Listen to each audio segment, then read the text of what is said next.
How are things? It's All Ireland Senior Football Championship final build-up. I've done the crack in Dublin. Now it's time for the crack in Kerry. Landed in the beautiful Farran 4 airport near the Firries this morning. What a lovely part of the world. I met Dublin Jerry last week in Dublin. He's a Dublin GA super fan, so I figured I'd balance out the books and meet a bit of a Kerry super fan this week. So we're near the Firries Club, and a man I met on the side of the road has kindly invited me into his home. For a little bit of a chat ahead of the game between Kerry and Dublin this weekend. Eoin, is it? Yeah, I was going to say Shane as well, right? We didn't properly introduce ourselves earlier, but that is your name, isn't it? That is my name. So it's Eoin Sheahan, he tells me his name is. So I just turned around there so you can get a good look at him. You're probably not used to seeing him on screen. Lovely Kerry jersey you have, Eoin. A lovely Kerry home you have here as well. You've got all the flags and the bunting out. Have you been a Kerry fan all your life? Just a recent convert, actually. Yeah, just flew home, and I've heard that there was the sports event happening in Dublin. Gaelic football is what it's called, and you've got a capital city in Dublin which should be winning All Irelands every single year, but there's this fairy tale brewing this year. This county called Kerry, this poor, unlucky county, a big underdog in a sporting sense. So I guess it tapped into my heartstrings as a sports fan. So as of the last couple of days, I said I'd put everything behind Kerry and their worthy cause for this weekend. You were telling me there before we started on air that you flew home yesterday. So were you travelling or?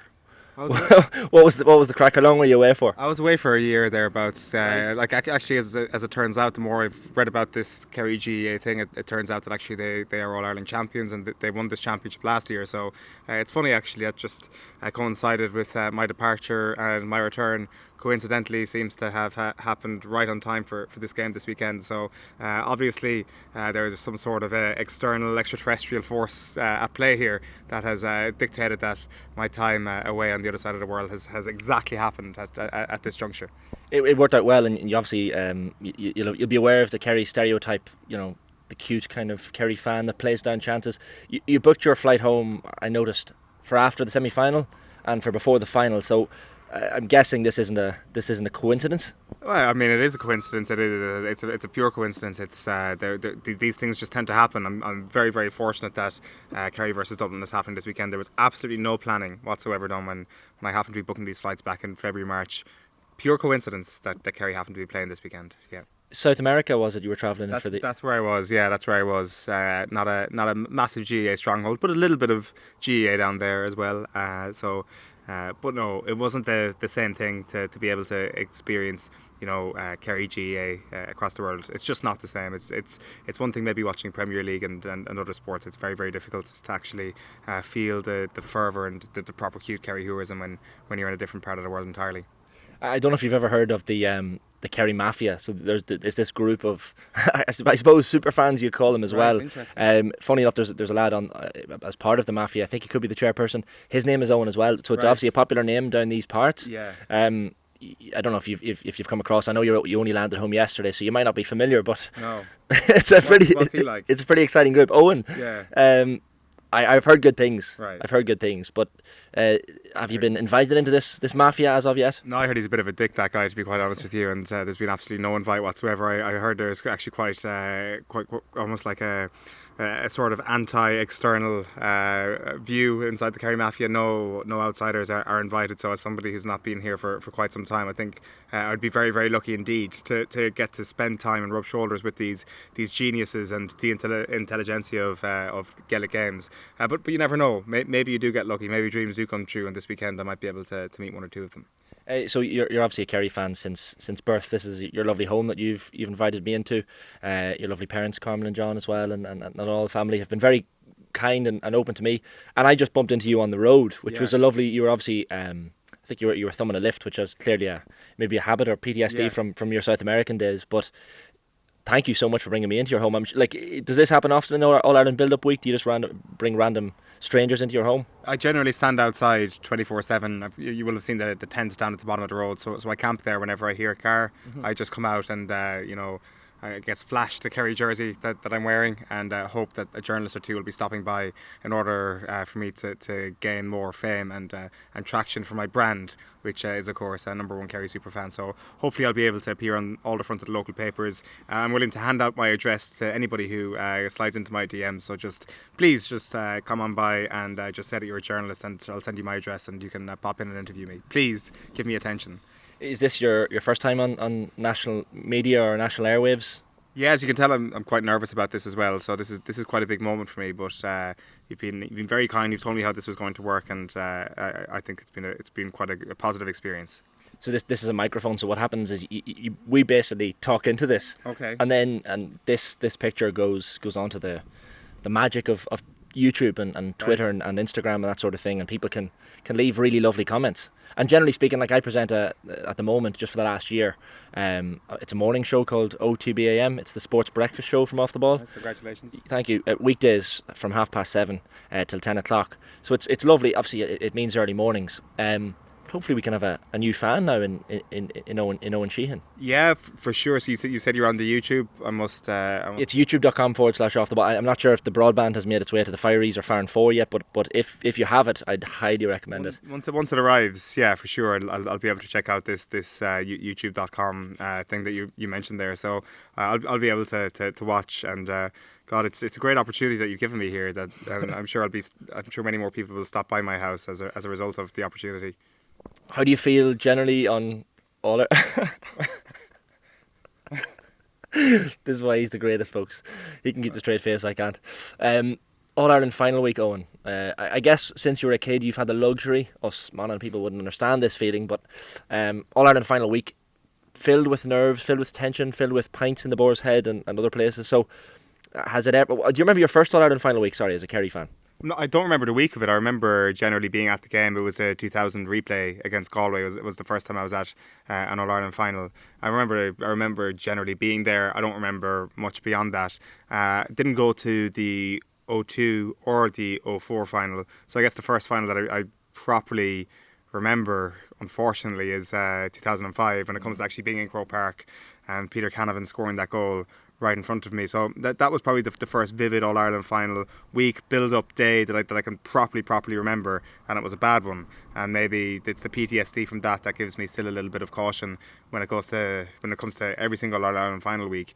But generally there have been some very, very good memories. Mayo have stepped up to the plate and delivered some good memories. Cork, a big thank you to them and a big shout out to them, 07-09. And to be fair, if Kerry win on Sunday, probably thank Cork for the favour that they did for Kerry in terms of beating Mayo earlier in the year and carving out this beautiful path that Kerry then had to the All Ireland final. So people have been very good to us. Tyrone have been shit to us. Dublin have been shit to us.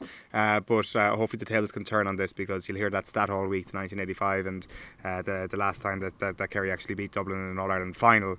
So yeah, seeing the blue jerseys and all that. Thankfully, I'm not in Dublin this week. There's a bit of PTSD about that for sure. So it's kind of checkered when you think back to All Ireland final week. The expectation, the hope, sometimes it's crushed. Sometimes it actually leads to like a real feeling of ecstasy, like last year, for example.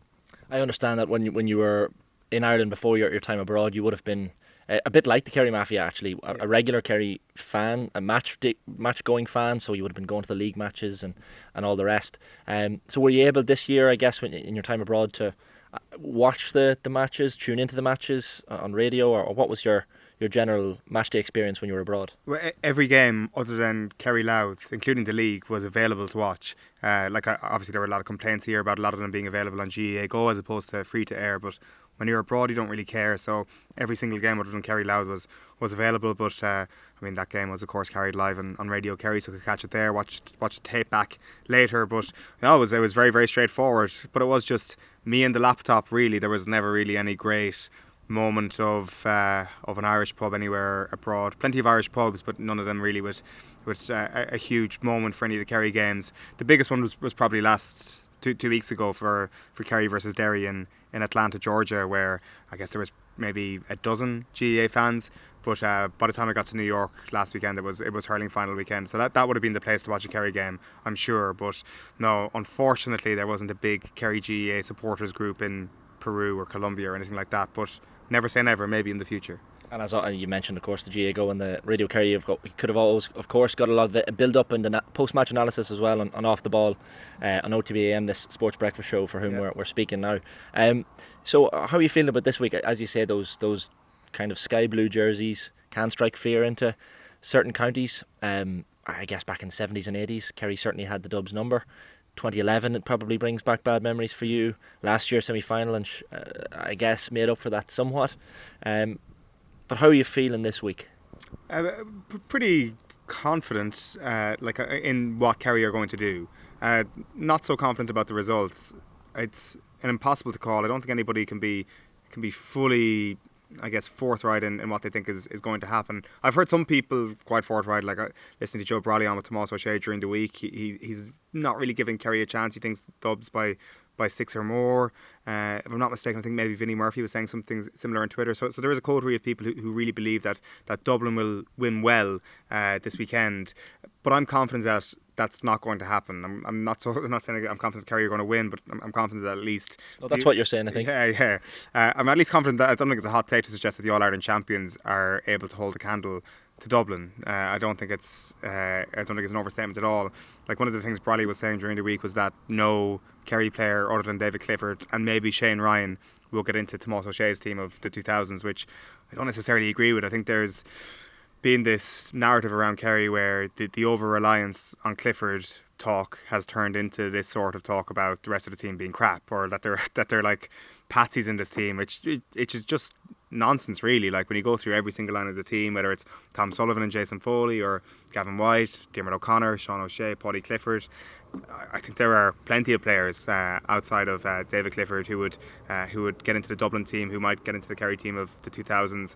And then you've got the potential that they have inside in that full forward line as well. I think Kerry haven't been potent in the inside forwards outside of David Clifford, and people have maybe got a little bit carried away with themselves, thinking that this team as a whole is mediocre, which is not the case. Kerry are not mediocre. Kerry are an excellent team. Dublin are an excellent team. These are the best two teams in the country, and I think anybody who says that Kerry outside of Clifford aren't a very good team, I'm not sure have they maybe grasped the point of this team, or maybe watched enough of this team, to be honest. There's been a bit of disrespect hurled at Kerry this year. I think probably the nature of the Mayo game maybe in Killarney was the turning point where everyone was like, this Kerry team don't have it. But it seemed throughout the year that every team that even won their province or performed well in the groups all had bad days, and that just turned out to be Kerry's blip, I guess. Yeah, it did, and I'll go back to it. Kerry are very fortunate that Mayo did lose to Cork, because that did alter the shape of the season completely. Even Tyke Morley, when he was talking to Tommy during the week, made that point that Tommy Rooney for Off the Ball, you mean? Yeah. Yes. Oh, you know him. You're familiar. I am. He's very, very famous around these parts. Poster up in my room and all that. So he was. Like Morley had the pleasure of talking to him during the week, and he was making the point that they were prepared for a very disrupted schedule, and then it came along and it was a nice, tidy 2 weeks off game schedule, and that's led into the All Ireland final. So that Mayo game was extraordinary. Kerry didn't go out to lose it or anything like that. They wanted to keep that Killarney Championship record. It's a very proud record they've had since the mid-90s. But Jack O'Connor just has this amazing ability to turn a season around when the chips are down. He's the one man you want on the sideline when you're having a bit of a lull in the season. He's done it before. It kind of feels a little bit like 2009. They came back after a pretty disappointing start to the championship season, and then hammered the life out of a big team in a quarter-final, and now they find themselves back in an All-Ireland final. The one difference with 2009 is that Kerry won comfortably in that year's final. They're not going to win comfortably this weekend. I don't think either team is going to win comfortably this weekend. It's going to be a very, very tight match. But it is as big as it gets in our national sport. In Gaelic games, a final between Kerry and Dublin. It's only the 17th time it's ever happened in history. It's a final between these two teams. It's a special moment. It's as big as an occasion can possibly get in Gaelic games. It's like Barbie versus Oppenheimer in the Gaelic games form. This is really two titans of the game.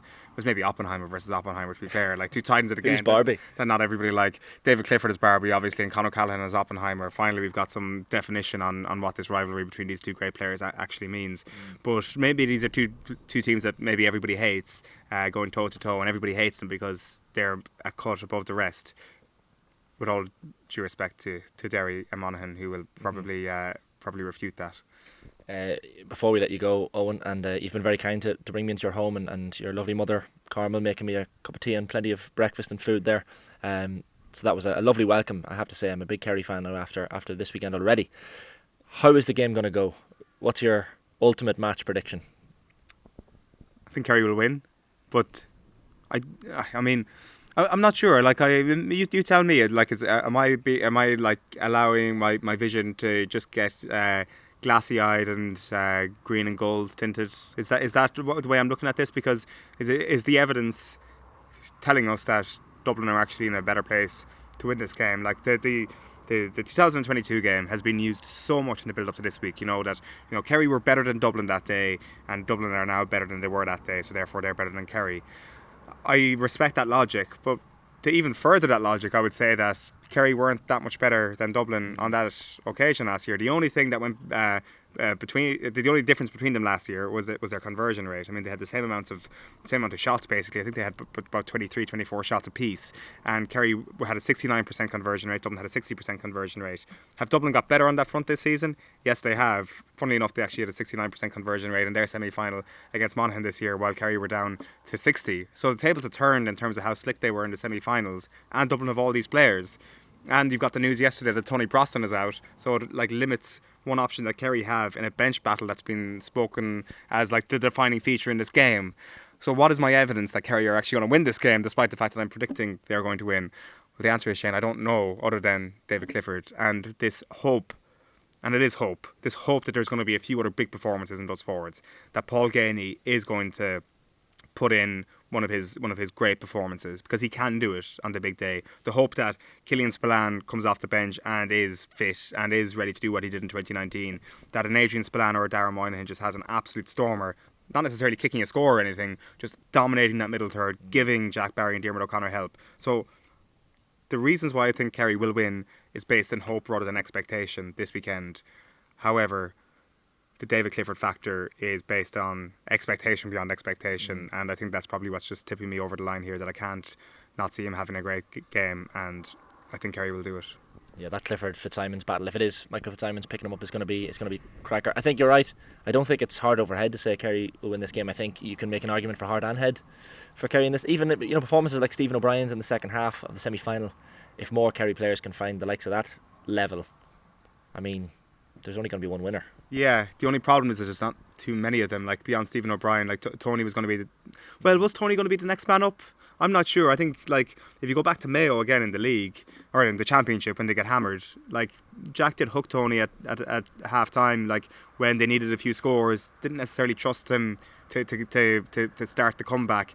And I think maybe if Killian Spillane was fit for the last couple of games, maybe Killian Spillane would have been getting on ahead of Tony Brosnan, because Killian has proved that he is a big game player. The big turnover against Galway last year. Obviously, he's the last person to score against Cluxton in a championship fixture, and what a goal that was in 2019. So maybe he was always going to be ahead of Brosnan anyway when it comes to coming on. But I think maybe you need all of these players coming in off the bench, and maybe to a degree, chickens are coming home to roost a little bit for Kerry. I think we needed one other inside forward to really be pushing Geaney for a starting spot this season, and it just hasn't happened for a number of reasons. I think fitness has been a big issue when it comes to Spillane. Brosnan maybe hasn't been consistent enough to get into the starting 15, and then you had Dara Roach and Donal O'Sullivan, who were the big players at the start of the league campaign for Kerry. It's probably just a bit too soon for Donal down, and Dara Roach got injured. So all of these factors may actually be decisive on Sunday when Kerry are 1 or 2 points down, chasing the game. The legs are just gone in the forwards. Not being able to find that last inside forward back in February, March might actually be the thing that bites them in the ass at the weekend. But again, as I say, Paul Geaney and Killian Spillane could come up trumps. I have to say, it's been an absolute pleasure. Great to meet you, Shane. Yeah, absolutely. Yeah. Owen, isn't it? Yes, Owen Sheahan. Owen Sheahan. Sheahan, apologies for the pronunciation. I have to say, you're a brilliant pundit and analyst and broadcaster. I'm actually moving off mornings now in September, upcoming. So there will be an opportunity there for someone to kind of take over that slot in the morning time. So I mean, I don't know what your chosen career path is, but certainly there's an opportunity there.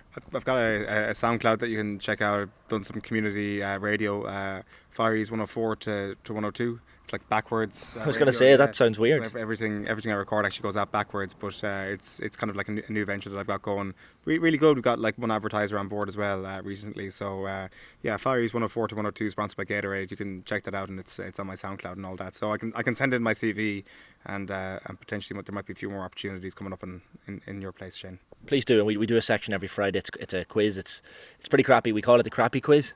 So it's kind of it's the last 12 months or so it's gone off a cliff essentially in terms of quality. Right. So again, that's another section where we're kind of maybe looking for someone to step in and take over the mantle, I guess, become that person, the lead, the face of it, you could say. That does sound absolutely shite. I'm not going to lie. That could be even admittedly it's not a great place that I'm at in this community radio station that I run, but it sounds like that even for me would be career suicide to get involved in that. So that does sound absolutely awful, Shane. It is terribly awful, and it's only gone downhill. I think our listeners and viewers will agree, and they will let us know in the comments that it is awful. There is a flag in the back. I don't know if you want to, just before we finish, just go over there and maybe wave the flag for us. It's been kind of lying in the background. You could maybe just show us that the flag is there. I can show you the flag exists. Yeah, that'll be perfect. So we have the flag in the background there. Our lovely guest. Flag there now, yep. So there you go. There you go. So just wanted to show off the colours there before we finish. Yeah, exactly. So I can wave a flag for your little podcast there, Shane. Thank you, because as I said, we're on YouTube and all the rest as well. So, as the great man once said, no Sheahan, no party. So Eoin, pleasure to meet you, and I wish Kerry all the best this weekend. Thank you so much, Shane. We will see you soon, and good luck on your travels. Good night.